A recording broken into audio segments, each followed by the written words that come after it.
নানা আয়োজনে দেশবাসী বরণ করছে বাংলা নতুন বছর ১৪৩২-কে। রাজধানীতে ভোরে বর্ষবরণের প্রথম আয়োজন করে ছায়ানট। গানে গানে রমনার বটমূলে নতুন বছরকে স্বাগত জানায় সাংস্কৃতিক সংগঠনটি। সেখানে গাজায় অগণিত নিহতের প্রতি জ্ঞাপন করা হয় শোক। আরও জানাচ্ছেন মমিতা জান্নাত।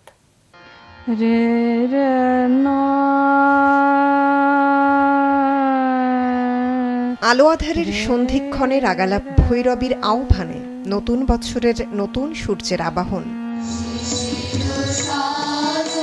এরপরই সম্মিলিত কণ্ঠে রবীন্দ্রসঙ্গীতে নব প্রাণের আরাধনা।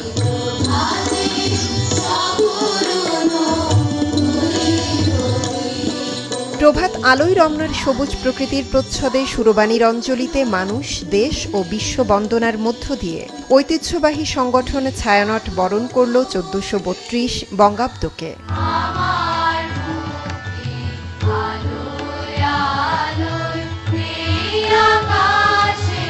আমার মুক্তি আলোয় আলোয় এবারের উৎসবের মূল বার্তা। বরাবরের মতোই প্রাণের টানে উপস্থিত হাজারো প্রাণ। শুভ নববর্ষ, খুব ভালো লাগে, প্রতিবারই আসার চেষ্টা করি আর কি। যে গানগুলো মানুষ বেশি শুনে সেগুলোও যদি একটু করা হয় তাহলে খুব ভালো হয়। এখানে না আসলে আসলে মনে হয় যে নববর্ষটা সম্পূর্ণ হলো না। যেন বিভেদগুলো দূর হয়ে যায় এই সুন্দর গান শোনার মাধ্যমে। আমরা যেন জাতি, বর্ণ, ধর্ম নির্বিশেষে, লিঙ্গ নির্বিশেষে আমরা সবাই যেন সুন্দরভাবে একটা সাম্যের সমাজ গড়ে তুলতে পারি। একটা সুন্দর পরিবেশ এবং সবচেয়ে বড় কথা এখানে প্রাণ এবং প্রকৃতি আছে। দেশের থেকে জরা অশুভ দূর হয়ে গেছে, যতটুকু আছে সেটাও যাবে। ৯টি সম্মিলিত সঙ্গীত, ১২টি একক গান, ৩টি আবৃত্তির পাশাপাশি নির্বাহী সভাপতি সরোয়ার আলীর কথনে উঠে আসে জনমুক্তির প্রত্যাশা, নারী শিশু নির্যাতনের অবসান, আবহমান সংস্কৃতির নির্বিঘ্ন যাত্রা ও প্যালেস্টাইনে মুক্তিকামী মানুষের প্রতি সংহতি।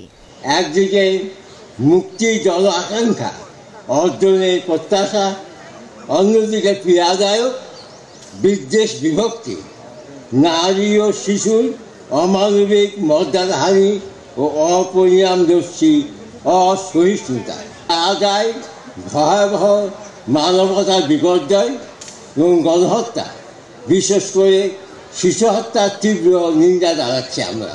আমাদের কথাগুলো ছিল মুক্তির কথা, আলোর কথা, প্রাণের কথা, মানুষের সম্প্রীতির কথা। এবারে বিশেষভাবে আমরা অন্ধকার থেকে আলোর পথে সবাইকে অভিযাত্রী হবার আহ্বান জানিয়েছি।